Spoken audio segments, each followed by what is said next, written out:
When she handed over the mail at the door, the man turned his face. That moment, Rebecca's blood ran cold. Standing before her was the serial killer she'd been hunting for 3 years. But she was just a mail carrier now, wasn't she? From that moment, everything changed. Rebecca wasn't just delivering mail anymore. A much more dangerous game had begun, and this time there was nowhere to run. Hello, welcome to The Last Stand. Have you ever noticed suspicious behavior around you? Share your experiences in the comments. Rebecca Stone had been working as a mail carrier in the town of Millbrook for 3 years. She was 40 years old, medium height, with red hair, and a quiet woman. The townspeople loved her. Every morning she'd deliver mail with a smile, chat with the elderly, and wave to children. But Rebecca had a past that nobody knew about. The way she moved was different from other mail carriers. She constantly surveyed her surroundings, approached every door carefully, as if she was always expecting danger. There were noticeable details in Rebecca's daily routine. Every morning she'd start from downtown and systematically walk through the streets. But this wasn't random walking.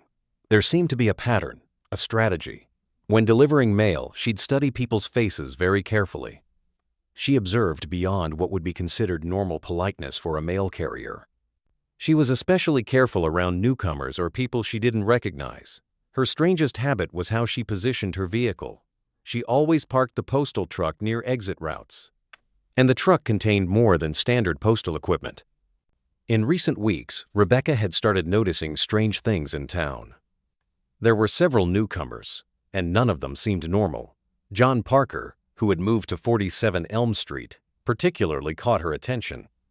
On paper, he appeared to be a retired accountant, but his behavior, the way he observed his surroundings, and his preference for isolation, wasn't normal retired person behavior. Rebecca had started observing this man while delivering mail. His windows were always closed. When she rang the doorbell, he'd wait a long time, and he didn't seem very willing to open up. That Monday morning, Rebecca was taking a bank statement to John Parker's house. When she knocked, there was a long silence. Then she heard footsteps, but the door didn't open immediately. After a while, the door cracked open. The man only stuck his head out, as if he didn't want Rebecca to see him fully. "Bank statement," Rebecca said in her normal tone. The man took the letter, quickly said thanks, and tried to close the door. But that's when something happened. As he was closing the door, the man turned his face, and Rebecca saw him in full profile. She'd seen that profile before. She couldn't remember where or when, but she definitely recognized him. Something was wrong. As Rebecca walked back to her vehicle, alarms started going off in her mind. This face was familiar, very familiar. But from where? That evening when she got home, Rebecca pulled out her old files. Stored documents, photographs, materials she hadn't touched in 3 years. She started going through them. At midnight, she found it. The photograph from the FBI's most wanted list. Thomas "Tommy" Crawford. 16 murders across 12 states. Crawford's file was horrific. His victims were usually middle-aged women living alone. He'd approach them appearing trustworthy, manage to get into their homes, then brutally murder them. After each murder, he'd stay in the victim's house for days, continuing his normal life as if nothing had happened. The worst part was his victim selection criteria: women with no one. Those whose disappearance would be noticed late. This is why Crawford preferred small towns. Last seen 3 years ago in Arizona, and now he was living in Millbrook under the name John Parker. Rebecca had actually been waiting for this moment for 3 years. Every new face, every suspicious movement, every strange behavior took her back to her past. And now it had become real. Thomas Crawford wasn't just an ordinary serial killer. He was the person Rebecca had come closest to catching in her 15-year US Marshal career but had escaped at the last moment. They had personal history. The next morning, as Rebecca prepared her postal truck, she was making plans in her mind. She wouldn't let him escape this time, but first she needed to be sure, and she couldn't draw his attention. In the following days, Rebecca systematically began observing John Parker. Using her mail delivery duties as an excuse, she'd pass by his house every day, trying to learn his habits. The man was very careful. Twice a week he'd go to downtown, only buying basic necessities, not having long conversations with anyone. Every time he went out, he'd scan the area as if checking whether he was being followed. Rebecca recognized these behaviors. This was how a fugitive acted. These were precautions taken to avoid capture. A week later, Rebecca decided to take a risk. She would approach John Parker directly, observe him more closely. That day there was a package delivery to the man's house. When Rebecca knocked, there was again a long silence. But this time she waited patiently. When the door opened, the man was trying hard not to show that he recognized her. But Rebecca noticed the tension in his eyes. "Package requiring signature," Rebecca said calmly. John Parker took the package along with the signature form. His hands trembled slightly while signing, and when signing, he accidentally started with the letter T, then corrected it, Thomas's T. That evening, Rebecca had made her final decision. This was Thomas Crawford, and she was going to catch him. But she needed to do it the right way. She pulled out her old credentials that she'd kept hidden for 3 years. Her US Marshal badge, gun, official documents, everything was still valid. Technically, she wasn't retired. She was on leave. Early the next morning, she called the FBI Dallas office. "I'd like to speak with Agent Harrison. This is Rebecca Stone, US Marshal. I've found Thomas Crawford." After the phone conversation, the FBI team sprang into action. Rebecca suggested a careful plan. "We need to catch Crawford red-handed." Rebecca said on the phone, "If we take him now just on fake identity charges, he could find a good lawyer and get off. But if we catch him during a new murder attempt, the evidence will be solid." Agent Harrison approved the plan. "How do you plan to do it?" "Crawford is looking for a victim. I can tell from his behavior. We'll watch him, wait for his next move. Position FBI units around town, but keep them out of sight." For 2 days, Rebecca and the FBI team secretly watched Crawford. The man was indeed looking for a victim. He'd started observing 67-year-old Dorothy Williams, who lived alone at the end of Elm Street. The woman had lost her husband. Her children lived in distant cities. She fit Crawford's typical victim profile. Crawford had passed by the woman's house several times, trying to learn her habits. Dorothy went to church every Wednesday evening and returned home late. When Rebecca noticed this pattern, she alerted the FBI. "He'll make his move Wednesday evening. Be ready." When Wednesday evening came, Rebecca and the FBI team took their positions. Dorothy Williams was returning home from church. Crawford was following her. Rebecca was patrolling the area in her postal truck, as if doing normal rounds.